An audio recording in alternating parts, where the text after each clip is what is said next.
Hi everyone, I am back. Yes, I may look tired, I had a late night, and I'm hoping the lighting will be okay because I'm kind of just exploring a bit with the lighting in this space, so I'm seeing just what natural light is, and maybe I'll bring in some synthetic light in future videos if this one doesn't work as well as I would like it to. So, with that being said, today's video is one I haven't done in quite a while now, but is a continuation of my series of reviewing my favorite childhood movies. It is a movie that has just had a remake that I don't believe has come out yet. Maybe it has, I'm not sure. But that is The Little Mermaid. So The Little Mermaid is a 1989 Disney film which goes for about, I think, an hour 23, it said. It is obviously a musical, fantasy sort of situation. And it is one of the movies I used to love. So let's get on into my reviews. So the first thing I noticed was the animations looked older than I remember. But like further into the movie, I don't know what it is, but I don't know. I just started to not really think about that, I guess. It's an older film, not old, but yeah, it's just a lot of difference between today's animations and the obviously 1989 version of Disney's animations. And I think this was around the time that there was a real revival in Disney at the time and their animations. So, like the Disney princesses. So this was, I'd say, a big movie to come out at that time and a big turning point for Disney. The colors in Under the Sea, the song, were so bright and so colorful, and I just loved it. It was just a happy sort of song and a happy thing to watch. Couldn't feel down about it at all, so that was always great. And the seahorse was adorable. I don't really think you see it that much, but it was cute nonetheless. Now, I will talk a lot more about Sebastian later on, but I just wanted to say that conductor Sebastian is like the first thing you really see of Sebastian, and he's the crab, just in case you don't know. He's amusing, and at that point you don't really know that he's going to be, I guess, a main character if you hadn't watched it before. And it turns out he does, and he changes a lot through the movie. You find out that he is a lot more light-hearted than he seems at the start, I'd say, and turns out to be more amusing throughout the movie than he even seems at the start. One thing I did want to mention, which was a little confusing, is some points during the movie, and I'm not sure if this is deliberate, but when some of the characters, this is specifically under the water, when some of them screamed or yelled, it was a bit muffled, and I'm not sure why exactly. Danger lurking around every corner. I'm not sure if it was deliberate because of the water, and I'm not sure. Maybe you have an opinion on this, so comment down below if you do and you have an idea of why this might be, or if you reckon it was purposeful or it's just sound issues or something like that. The word dinglehopper. I don't know, it's just a good name. I don't know who came up with all these names, but that one specifically I really liked. But this was for the human objects that, oh, what's his name? I'm just going to call him the seagull. I will put his name, but I've forgotten. The seagull, Ariel is always coming to him, I guess, for opinions on things, and he will teach her what those human objects are. So one was a dinglehopper, which I just liked the name. It's a fun name to say. One thing I never noticed until I just watched this movie, I think I've watched it a couple of days ago now, was I never realized that Ariel, when she sings "Wouldn't You Think My Collection's Complete" in her song A Whole New World. No, not A Whole New World. What am I? I'm in the wrong movie. In Part of Your World, when Ariel sings, wouldn't you think my collection's complete, is that she was actually putting, I think it was a fork in like a candelabra that had obviously the 3 prongs sort of things. She was putting the fork in at that line with the knife and the spoon that were already in there. So I thought that was fun and clever. I just never realized that, so I thought, And also because I hear that song a lot more, like I listen to it a lot more than I see the movie or the music video, it was interesting to see that part because I never thought of that. I never noticed how naive she was when I was a child about like the human world and their objects. I kind of thought it was funny that, you know, she didn't know what these objects were, obviously, as a child, but I never really thought of it, I guess, from her dad's perspective on what he probably sees of this human world, which now, I guess that I've grown up, I'm a bit more aware of the issues that we have as humans. And yeah, it just never, I mean, it clicked a little, but now it's a lot more potent, I guess, thinking about it.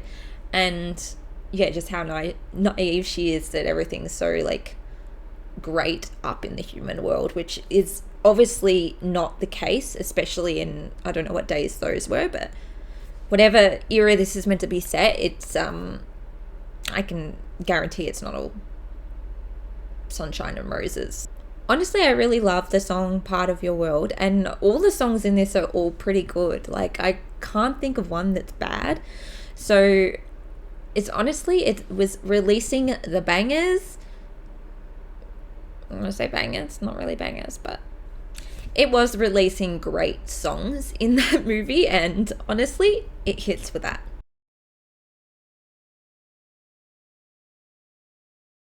I don't know.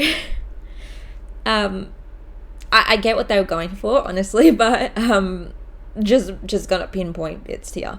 Is in Part of Your World when Ariel's like walking around in those, what do you call them again? And Flounder like flips his tail, and she's like, oh, feet. I don't know how that made her remember feet. Like, I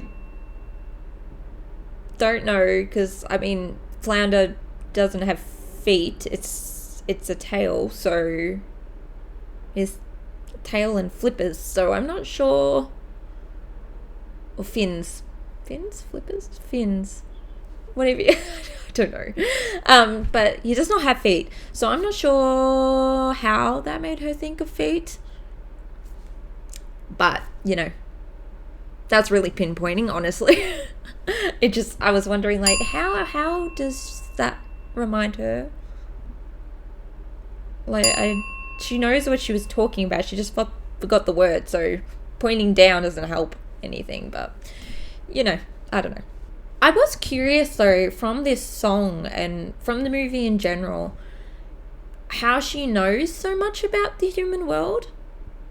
Like, do they learn it in, like, a school there?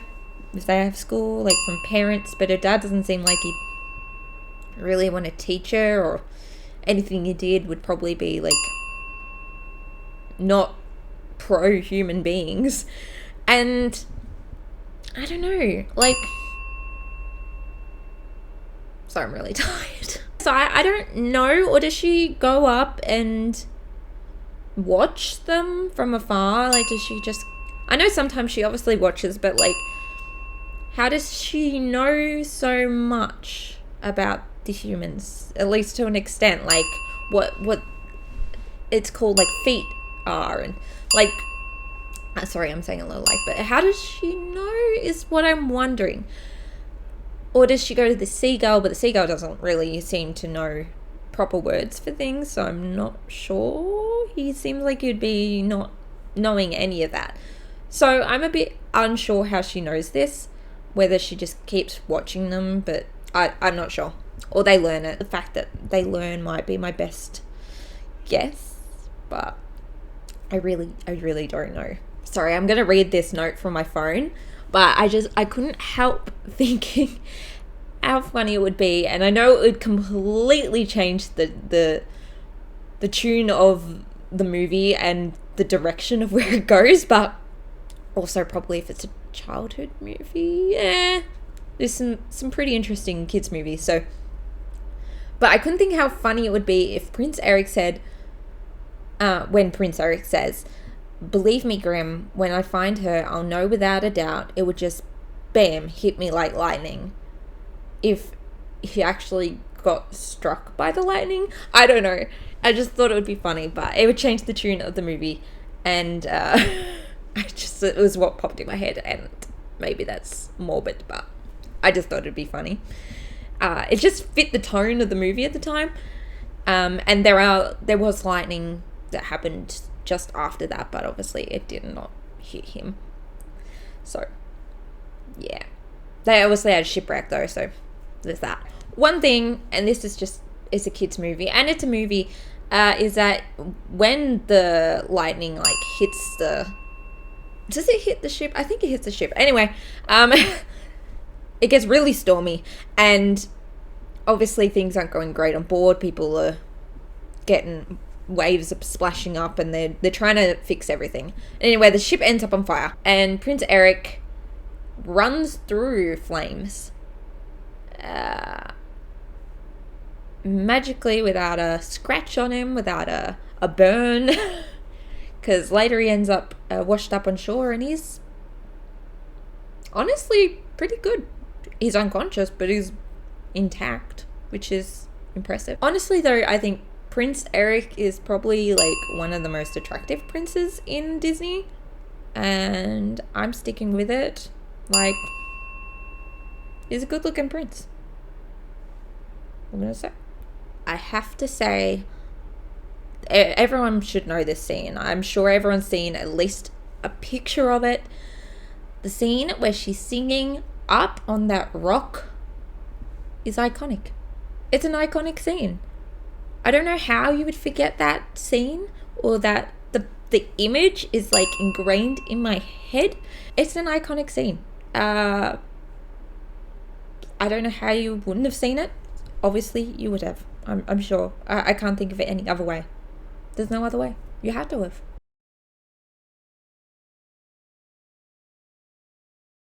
Maybe completely unrelated to this movie, but she goes about love. He loves me not. I want to know, because it's related to the movie but not fully, because she says he loves me not, and I'm wondering where that came from or where that started. And I'm sure it's obvious, and I'll probably know when someone says it, but do tell me in the comments if you do know this, because I'm not sure. But she said it, and it just made me think, who? Because I know obviously it's said in Shrek, but obviously I say that, but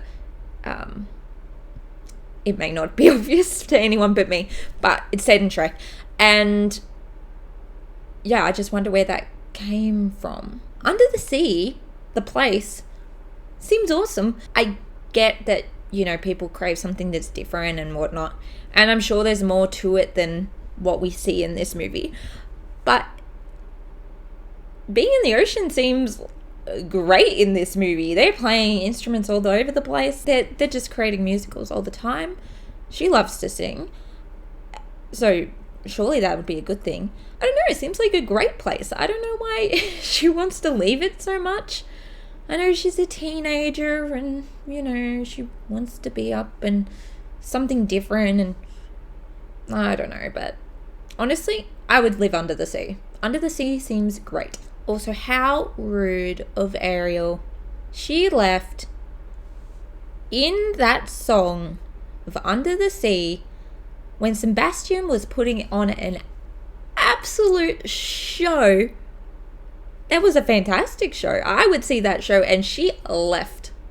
She left that show, and it was brilliant. She was honoured to get such a show. They were putting in all the effort everywhere, and she left. To do what? King Triton, he's a good character, but he would be a scary dad. Absolutely terrifying dad. Like, I'm sure he's probably a great caring father, but scary. He's scary. But honestly, who hurt King Triton in the human world that he is so anti-human that his daughter can't have any association with him, whatever? Like, not even direct contact, but he doesn't even want her to be having human items around, like a hairbrush. I think there is more to his story, and maybe it mentioned it in the future videos, in future movies, but I don't remember. So if you have any idea on this, and if it did mention it in the next movie, or I think there was a third maybe, then do tell me. Comment down below, because I don't remember, but this is my theory that maybe his wife died via human contact. I don't know. Not sure, but that's my guess. Continuing on from that matter was the fact that he destroyed every single item, well, probably close to every single item, of Ariel's in a little cove thing. Destroyed everything. How mean is that? I know, obviously he's got some trauma happening, but it is so mean, and I don't know how that's meant to help the situation, King Triton. Honestly, I don't think it helped. Obviously, it didn't help. And I think he just threw her off the deep end, and she then went to Ursula, and that was that, wasn't it? Back onto Ariel. Now, Ariel is... if I haven't mentioned, she's 16. She's a teenager. She's going on a rebelling streak. She is naive. She is naive. And she trusts these, kind of trusts. I mean, she was a bit iffy, but she still trusts them enough that she followed them. These eels that are creepy, not just in looks, but the way they talk. They're just not trustworthy whatsoever. That work for Ursula. And she knows who Ursula is. She's heard of the Sea Witch. And she follows the men. Now, I get that she's upset and everything, but Ariel, why would you follow those creepy eels? Why? And as for Sebastian, he is, we find out, he's trying to look after Ariel. He's trying to stay on the good side of King Triton. He's trying to look after Ariel and guide her and make sure she doesn't get into mischief. Didn't do a great job of that, turns out. He knows that she's going to see Ursula. And he has full opportunity to tell her dad. Now, maybe you don't want her to get more upset and in trouble, but my God, man, now is the time to tell her father that she is about to make a deal, a life-changing deal, with a witch. She's not a good witch. It's bad. Why? You were with him and you said nothing. Said nothing. You just were like, I'm just going to chase after her and hope I can stop it. No. I know we're not meant to like Ursula. And I don't particularly like her as a person. Kind of. But she is a great villain. She's not nice. But that's what makes her. She's honest about it. For the most part. She does connive a little. I'll be honest. Yes, she does. But she's honest about the repercussions of if she doesn't. She didn't say she wasn't going to do anything about it to stop it. But she's a great villain. And with that, Poor Unfortunate Souls is a great song. It is a fantastic song. I love it. I would happily play Ursula. Bit conflicting because I'd also happily play Ariel, but I'm kind of out of their age range now, so I can stick with Ursula. And if you have seen the movie, and if you haven't, well, bad luck, because don't watch a review if you're not looking for spoilers. She goes ahead with the deal. Ariel signs the contract, and all's good, and, well, all's good. And she gets her legs and she swims up to shore. She loses her voice as well, of course. One thing I never noticed when I was a kid was when she gets up to shore, I don't think she does, but she probably doesn't. But does she have underwear on? But she's completely naked, probably, when she gets up to shore. And at least bottom half down. And also, it would be highly confusing to her unless she learned about anatomy, human anatomy, which I'm not sure if she would. She does know an odd amount about humans. So maybe she has, but it would be very confusing. Now, with all that being said, she goes up to shore and she gets found by the prince, Prince Eric, and she gets taken in. And Sebastian obviously is following her around, and she has got like a sheety thing on at this point, like she's covered. She's not walking around naked. But Sebastian goes into the kitchen. It's a big kitchen. Obviously, it's a castle, so there's a chef and everything, and the prince and whoever else probably never goes in there. Sebastian sees seafood cooking. Now, could you imagine how horrifying that would be to walk in to somewhere, I don't know where this place would be, and see humans cooking? Absolutely terrifying. But despite this, it is quite funny. It is a comedic moment, despite how this very well could turn into a horror flick at that point. But it is comedic.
But despite this gruesome act happening in the kitchen, at least to Sebastian, the people in the castle are lovely. I mean, they took this random woman in, or girl in, that was virtually naked on the beach, gave her a dress, cleaned her, dressed her up, fed her. She ate at the table with the prince, which I honestly think that would never happen in any palace in the world, that they're going to take some random person in and do all this and also have them associate with the prince and eat at the dining table with him. I'm not thinking it's going to happen, but in this movie, it does. I did have a question though of where they got the random dress for her. Like, is there a shop? Now let's talk about this chef. Now this chef, should have been fired long ago. He is wrecking the kitchen all over the place. He finds Sebastian. Sebastian obviously is trying to run away because he's going to end up dinner. And this chef is destroying the kitchen. I don't think there's anything he didn't smash. He has made the biggest noise ever, the biggest mess ever, and somehow he is still fine. He's still there. He's still cooking for them. I'm honestly thinking that this town, I don't know how big a town this is, because from what you see, it's not very big. But he doesn't seem to... They don't seem to have many chefs, maybe, around. Maybe that's the only one. Here's it.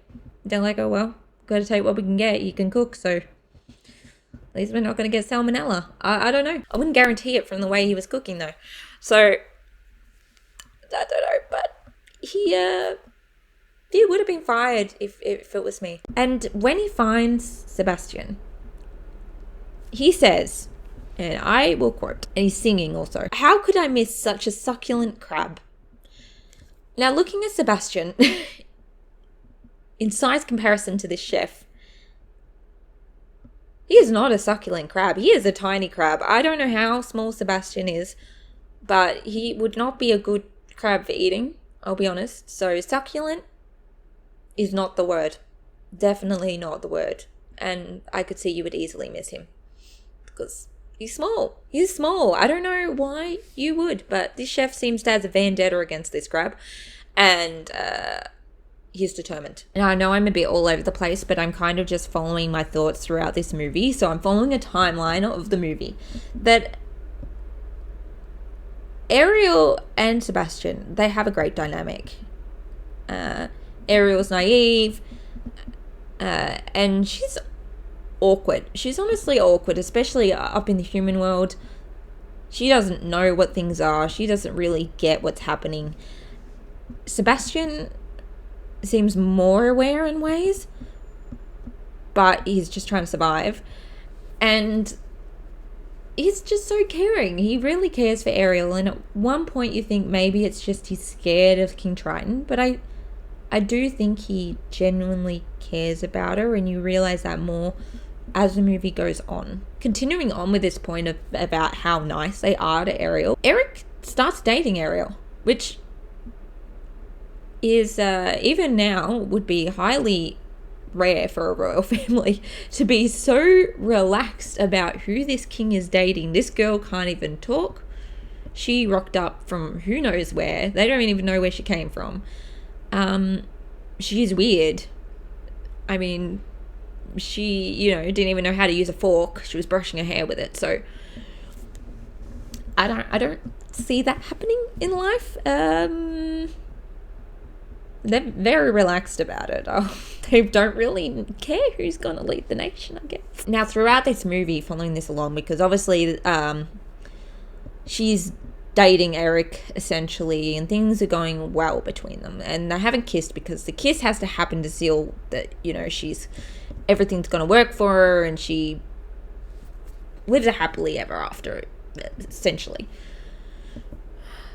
But I had forgotten, oddly enough, and I know this is a big part of the movie, I had forgotten completely that Ursula tried to stop them from kissing. And that is like a big plot point, so I don't know how I forgot that. So by this point, I realized that maybe Ursula wasn't as honest as she could have been. I mean, she didn't lie. She just didn't tell the truth about what was going to happen, and that she was going to virtually try and stop things from happening. But then with her trying to stop them kissing, she, things aren't going exactly how she wants them to. So she turns into a woman with Ariel's voice. Now, as much as Prince Eric is an attractive man and he's a prince,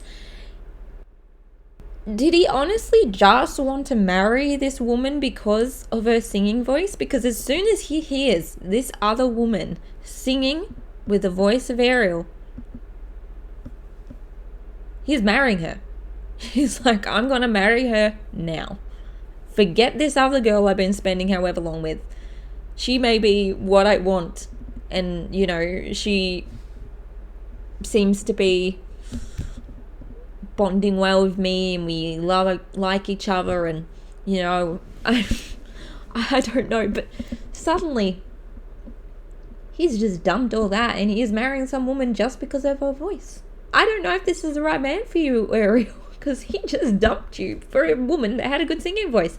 What happens when this other woman comes along in the future and has a better voice than you? Huh? What is this?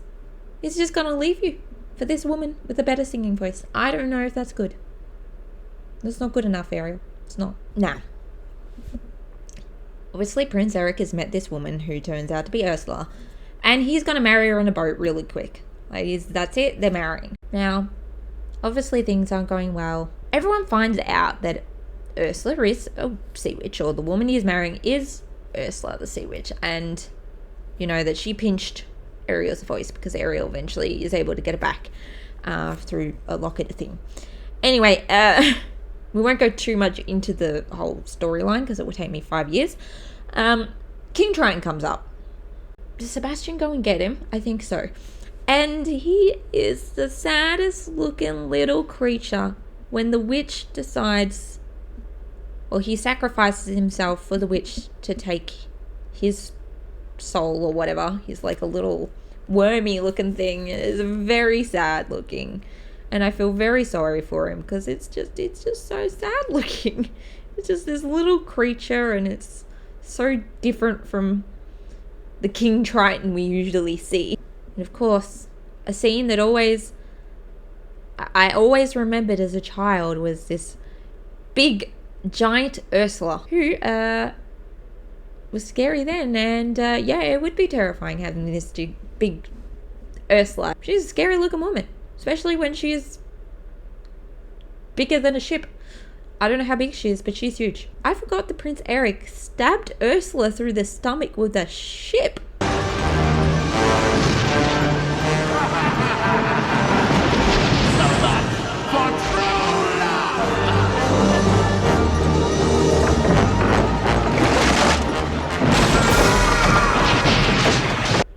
A ship.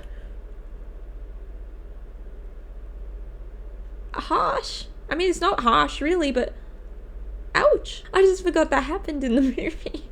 I knew she obviously didn't live or something, but she ow.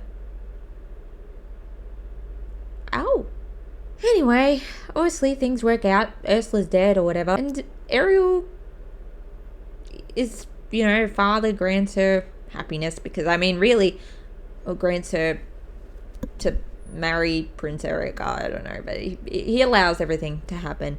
And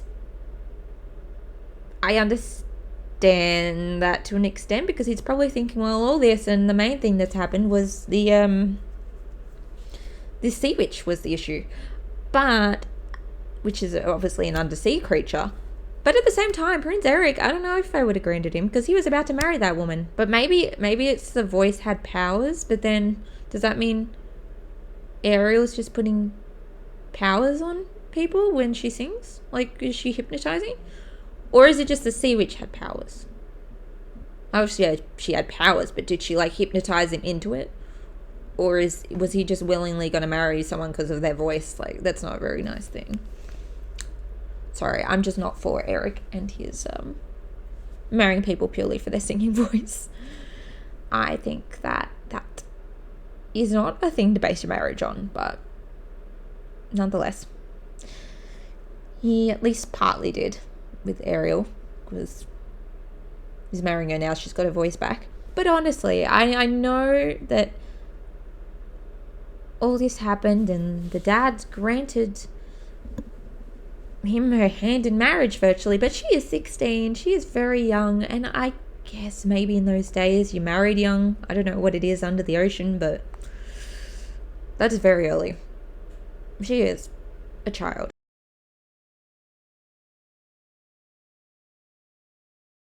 As a recap, great movie. Sebastian was probably my favorite character. I know maybe Ariel should be, but I really liked Sebastian's character. He's just a very comedic character, and he helped to really carry along the film, honestly. It's a really short movie, I realised. It's only like an hour 18 without the credits, so it's really quick. Like, it goes along fast, which is good. So obviously, it being like a kids movie or a family movie, it's good for kids because it's short, so they're tiny attention spans, so it works out well for that. And I was happy. It felt like it went really quick, but I feel like it didn't need to go longer, which is also good, although it had room to go longer. So yeah, obviously there's the adaptions coming out, so I'm not sure. That probably is longer, so that'll be it made me really want to see that, actually. So I look forward to seeing that and maybe them fleshing out some things a bit more, which I'm excited about. As for the overall movie, I can't fault it, honestly. I mean, obviously the animations are not like today's animations. They're not as new and modern, obviously, but they're not old looking as such, and they still work out really well, and you still, I feel like, relate to the characters. I don't know if you relate, but to an extent, like, they're believable characters. And yeah, I can see why this was one of my favorite movies as a kid, and I must say I have seen it since then, like since I was a child, but not in a little while now. So I gotta say, it's good to have a different perspective on things, and I greatly enjoyed it. With that being said, that is all. Thank you for watching my video, and I will see you in the next one. Bye, guys.